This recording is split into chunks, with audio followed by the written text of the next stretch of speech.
Now we're going to talk about supply. This supply section is going to be very, very similar to the demand section we just went over, but it's supply. So the curve is now going to be upward sloping rather than downward sloping like before.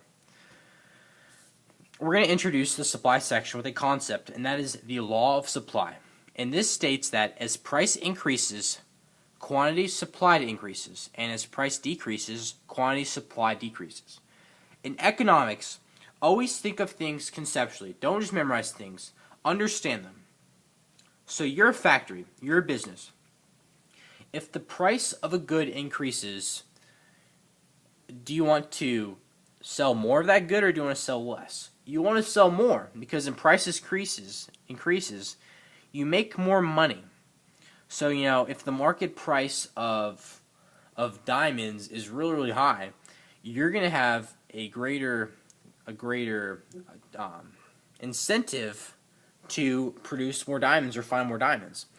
But let's say the price of diamonds decreases. You're not going to try to supply as many diamonds because you make less money per diamond. So let's draw a curve just like we did for the last time, but instead of a demand curve, let's draw a supply curve. And it's going to be sloped like this, and this is supply. The y-axis is P, which is short for price. X-axis is Q, which is short for quantity. So upward sloping. So as price increases, quantity supplied also increases. As price decreases, quantity supplied decreases. Let's look at a formula. Here it is. At a certain price, a certain quantity supplied. We have two different points. The different points, the specific quantity at the certain price is a quantity supplied. Quantity supplied is a specific point, while supply is the whole curve.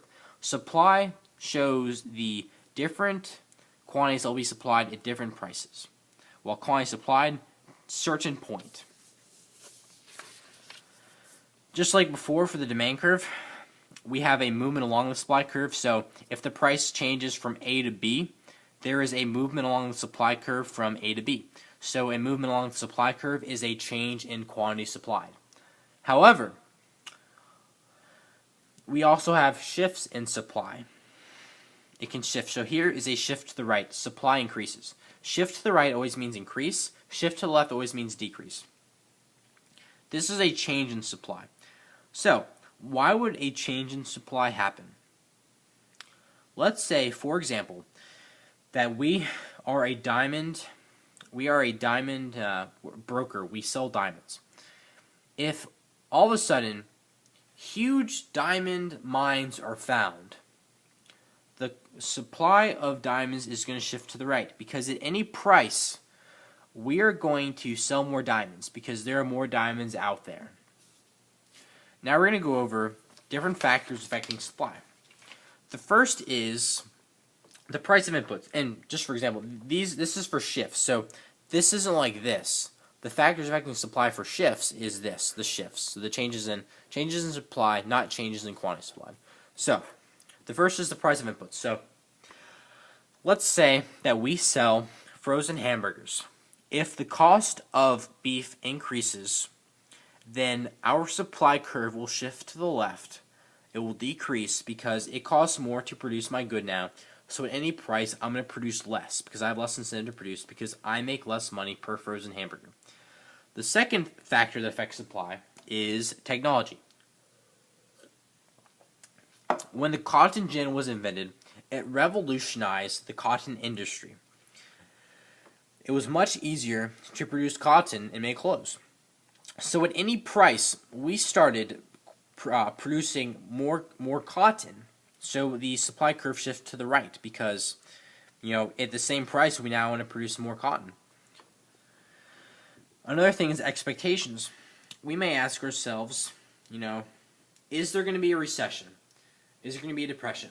If there's going to be a depression, I'm not going to be as willing to sell stuff because I don't want to increase my output because I'm going to be worried that people are going to make less money and not buy my goods. So I'm going to stop producing. My supply curve is going to shift to the left. And another thing is taxes and subsidies.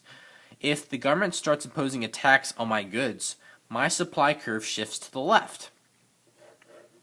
If I sell boats, price quantity, here's my boat supply curve. So at a high price, I produce a lot of boats. At a low price, I produce a few number of boats because at a low price, I make less money, so I produce less. If the government starts charging me a tax for each boat I make, I'm going to produce fewer boats at the same price. So my supply curve is going to shift to the left. Because at this super high price, I make less money when the tax occurs, so I produce less at the same quantity, at the same price.